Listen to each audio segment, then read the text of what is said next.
E para është nëpërmjet ligjit, i cili punëtorët i trajton individualisht, dhe i dyti që është veçsa më i rëndësishëm se i pari, është organizimi sindikal, i cili punëtorëve për të drejtat e tyre ua jep fuqinë kolektive.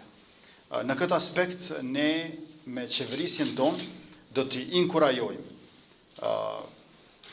të gjithë punëtorët që të organizohen në sindikata, dhe këtë do ta bëjmë konkretisht edhe duke zvogluar tatimin e të ardhura për ta, në qoftë se ata organizohen në sindikata. Me qeverisjen e lëvizjes vetëvendosje do të ketë zgjidhje konkrete për këtë çështje, pra qeverisja jonë parasheh themelimin e gjykatës së veçantë të punës.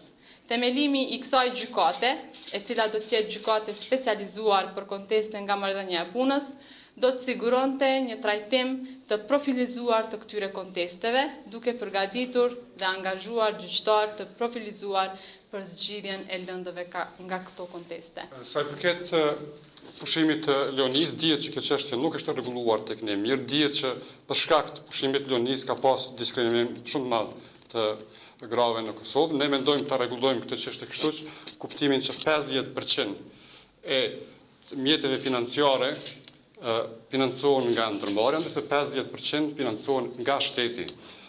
Mendoj që niveli i solidaritetit duhet përcaktohet nga një shoqëri.